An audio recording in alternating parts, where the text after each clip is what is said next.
My daughter baked cookies for everyone at Christmas. No one touched them. My mom said they looked store-bought. We just left. The next morning, my credit card they had access to was blocked. My daughter spent 2 days baking cookies for people who never really saw her as family. She printed recipes, made tiny name tags for each person, and even practiced how she'd present them.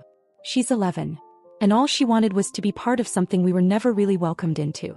Christmas at my parents' house has always been a performance. My sister gets the spotlight, her boys run wild while everyone smiles like it's charming, and my dad carves the turkey like he's auditioning for a Norman Rockwell painting. Lila and I sit at the edge of it all, like guests who weren't supposed to show up. This year, Lila wanted to bring something of her own. Her cookies. 6 kinds. Every one of them perfect. We walked into their house with our little box and a side dish. My mom barely looked up. My dad was in the garage showing off a new drill. Stephanie waved from the couch. No one offered to help. No one even said hi to Lila. She set the box down near the other food. Her tags were still attached, little loops of ribbon with names like Grandpa and Aunt Steph written in glitter pen. An hour passed. The box stayed untouched. Finally, my mom walked past it, looked inside and said it. These look store-bought. She didn't even look at Lila when she said it. Just moved on, laughing about something Stephanie said.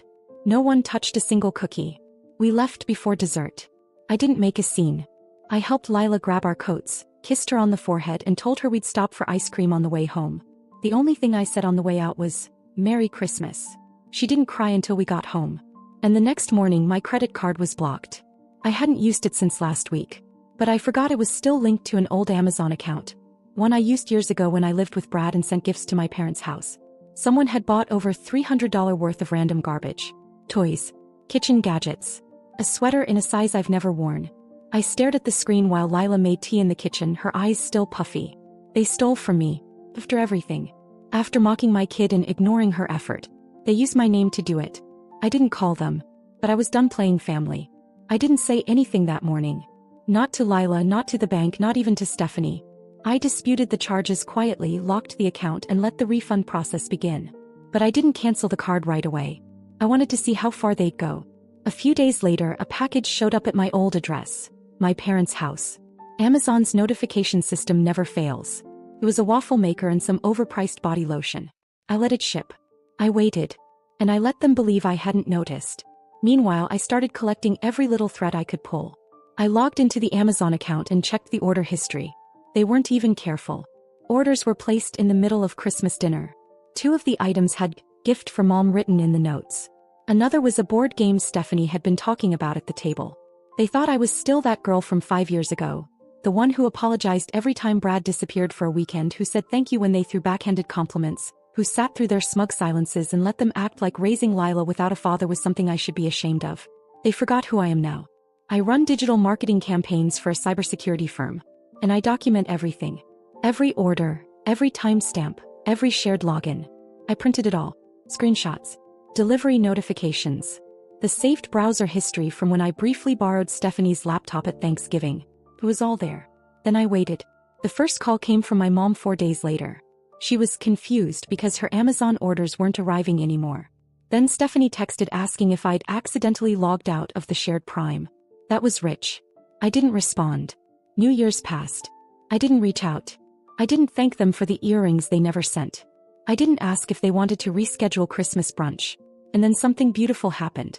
They showed up at my house. Lila was at school. I opened the door to find my mom and dad standing there like they were bringing me bad news from a neighbor's house. My dad asked if they could come in. I let them sit in the living room. My mom didn't waste time. She said they felt hurt that I'd left Christmas so suddenly. That I misunderstood the cookie comment. That they had no idea the credit card was still active. She called it a simple mistake.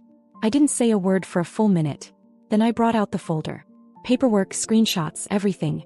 I placed it on the coffee table and let them look. My mom reached for it like it might bite her. I told them it wasn't a misunderstanding. It was theft. It was contempt. And it was 11 years of little slights and subtle digs and pretending like Lila wasn't just as much their grandchild as Stephanie's boys. I didn't raise my voice. I didn't cry. I just told the truth. My dad said I was being a little harsh. I smiled. Told him I hadn't even started. I let my dad's comment hang in the air like it deserved a response. It didn't. They expected me to argue. To defend myself. To crack a little and maybe apologize for the tone. That's how these things usually go. I flipped the folder closed and said I wanted to show them something else. I opened my laptop and pulled up a spreadsheet. This part wasn't for revenge. It was just something I'd been keeping for myself. Every gift I'd bought for them and their kids over the past 10 years. Every trip I helped pay for. Every emergency call Stephanie made when her furnace broke and she needed $600 for repairs, until Friday. Every time I paid for Christmas dinner when my mom forgot her wallet. It was all there. I wasn't being petty. I was being accurate. The number at the bottom was over $11,000. My mom looked like she'd swallowed a pin. My dad tried to act like he didn't care. Said money shouldn't be counted in families. That's when I leaned in. I told them Lila and I weren't part of this family. Not really. We were convenient. Something to tolerate when the other chairs were full. They never defended us. Never lifted her up. Never made room for her. I told them I'd never ask for a cent back. But I was done pretending we owed them anything. My mom asked if I was seriously going to cut them off over a few cookies. I didn't answer. I just pointed at the calendar on the wall. Valentine's Day was coming. Every year Lila makes cards for the family. I told them there wouldn't be any this year. And probably not next year either. They started to get up. My mom said they'd give me space. My dad muttered something about not letting this tear everyone apart. Before they reached the door, I told them they'd need to call Amazon themselves to figure out the account situation. Because I'd changed every password. And deleted the backup card. Then I told them something that shut the whole show down. I said Lila heard everything. On Christmas. The cookie comment. The laughter. The silence when we left. She knew exactly how they felt. She knew they hadn't eaten a single one. And still she asked me that morning if she could try again next year. Just to give them one more chance. My mom's face cracked just a little. I told them I said no. It took 2 weeks before my sister called. Not a text. Not an email. A full-on phone call which told me something was up before I even answered. She started with her usual tone, half warm, half superior. Said she'd heard from mom and dad that things got blown out of proportion, and that I was obviously going through a rough time. I let her talk. She tried to sprinkle in empathy, but I could hear the edge. She was irritated that I hadn't come crawling back yet. Then she said something that made me sit down. She told me mom had cried. That she felt completely misunderstood and heartbroken over Lila's reaction. That dad felt disrespected. And that if I wanted to come over with Lila next Sunday, they'd all be there to talk it through. Like it was some family summit. I said I'd think about it. She was surprised I didn't say no. Sunday morning I told Lila we were going out. I didn't tell her where until we pulled up to the house. She didn't say anything, just stared at the front door for a long time. Inside it was the same setup as always. My dad in his recliner. My mom pretending to read something. Stephanie arranging snacks like she'd planned a peace treaty. They all looked uncomfortable. No one said hi right away. Lila stayed behind me. Then my mom stood and opened her arms like she was about to deliver some performance-level apology. But I cut her off. I said we weren't here for forgiveness. I told them I wanted them to understand that Lila and I weren't ornaments they could dust off for holidays. That their attitude for the past decade wasn't subtle. And that Lila, even at 11, could feel it every time they looked past her or ignored something she did. Stephanie tried to interject, but I kept going. I laid out everything. How they treated Brad like the wounded party after the divorce. How I was constantly reminded that I'd changed. How Lila was always treated like a visitor in their lives. Then I told them exactly what would change. No more shared holidays unless they were mutual. No more last-minute invitations. No more favors. No more forgotten birthdays. Lila and I would build our own traditions and they could either be part of that or not. But they'd do it on our terms. Stephanie asked if I was punishing them. I told her no. I said I was educating them. Because clearly, none of them had learned how a real family works. And then I said one last thing just for Lila.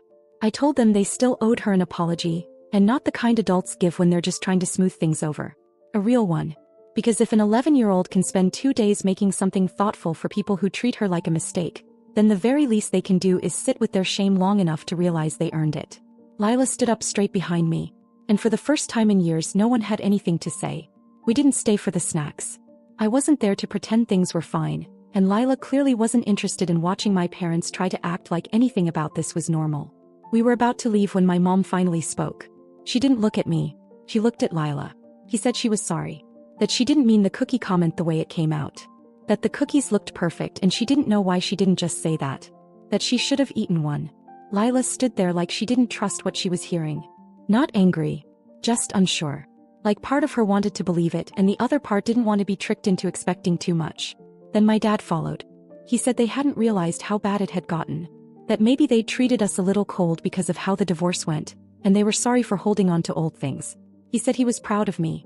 That part hit differently. Not because I needed it, but because it was the first time he'd said anything like that to me without it sounding like a consolation prize. Stephanie didn't say much. She watched, arms crossed. I knew her too well to expect anything real from her yet. But I saw her face change when Lila quietly asked if she could go wait in the car. That was when she finally said something. She asked Lila if she'd bring cookies again next year. And Lila, who hadn't said a word to anyone since we arrived, just said, maybe. That night we didn't talk much about it. I didn't ask her how she felt. I just made tea and we watched some baking show on Netflix like it was any other evening. But I could tell something had shifted. 2 weeks later a package showed up at our door. There was no card. No note. Just a box filled with baking supplies, high-end ones. Steel cookie cutters, silicone molds, piping tools, natural food coloring, edible gold flakes, even a stand mixer attachment I'd once mentioned offhand in front of Stephanie years ago. It was all new. Carefully packed. Thoughtfully chosen. I checked the label. The return address was the name of a local baking shop near my parents' neighborhood. Paid in cash. They didn't want credit. They didn't want praise. They just sent it. I still didn't call. 3 days later my mom did. She asked if she could come by. Alone. Just to drop off a recipe she thought Lila might like. She said she wouldn't stay long. Wouldn't come inside if we didn't want her to.